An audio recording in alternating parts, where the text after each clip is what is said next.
In the sleek glass tower that rose above the city skyline, Jonathan Walker had built a name for himself as a visionary.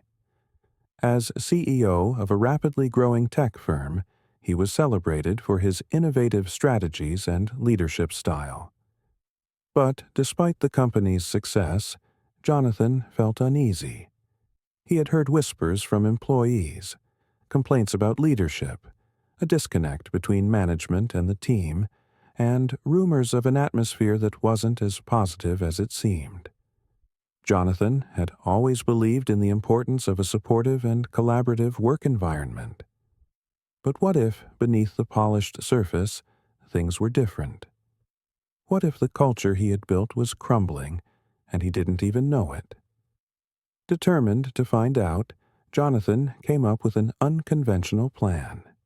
He decided to go undercover, shedding his CEO title and becoming just another employee in his own company. He wasn't just looking to observe from a distance. He wanted to experience what it was really like, to see if the system he had put in place was truly working, or if there were cracks beneath the surface. He walked into the office early one Monday morning, disguised as Chris, a mid-level manager. He dressed down, wore glasses that made him look unassuming, and shaved off his beard to look younger. No one would recognize him, not even the employees who had worked with him for years. Jonathan spent the first few days quietly observing, interacting with the team in casual ways, asking questions and learning how they felt about their work. But Jonathan didn't want to just see the surface-level issues. He wanted to push his employees to their limits and see how they responded under pressure. So, he orchestrated a series of challenges designed to test his team's resilience, communication, and ability to handle stress. The first test was a deadline. Jonathan knew that the team had been working on a major project for months, and the final presentation was coming up. He secretly set an earlier deadline for a critical report, one that would require every member of the team to work overtime to complete. At the meeting, he watched carefully as everyone filed in. Tension was palpable in the room. Lisa, a quiet but incredibly diligent employee, raised her hand. "Chris, we already have a lot on our plate right now. I'm not sure if we'll be able to meet the new deadline," she said, looking exhausted. Jonathan, maintaining his undercover persona, smiled and nodded. "You can do it, Lisa. I know it's tough, but I believe in you. Push a little harder and we'll get there. This could be our chance to prove ourselves." Lisa looked at him for a moment, then nodded, even though she seemed skeptical. As the day wore on, Jonathan noticed the growing strain on the team. People were working long hours, staying late into the evening, their energy draining. But the real test came the following morning when, after the team had barely finished the report, he called for another meeting. "Great work, everyone," Jonathan said, suppressing a grin. "But I need to see some changes in this report. The details are off, and I think we can do better. Let's make some major revisions." The room fell silent. The strain was evident on everyone's face, but they didn't argue. Instead, they got to work, staying late once again. Jonathan observed as they sacrificed their personal time, pushing themselves to the brink of exhaustion.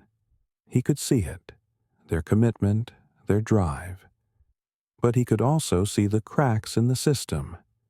People were tired. They were overwhelmed. And the more they worked, the more they questioned whether their hard work was even being noticed by leadership. As the days went on, Jonathan ramped up the pressure. A surprise meeting, additional tasks piled on top of existing ones, and the constant demands for perfection. But when it became clear that the team was beginning to break down, Jonathan realized the point of no return was fast approaching. One evening, as Jonathan walked through the office, he overheard a conversation between two employees. "I don't know how much more I can take. This place is killing me. It used to feel like a family here, but now it's just pressure, pressure, pressure, one of them said, his voice tinged with exhaustion. The other employee agreed. I've been here for 5 years, and I don't know if I can keep up with the expectations. No matter how hard I work, it never seems to be enough. Jonathan stopped in his tracks, his heart sinking.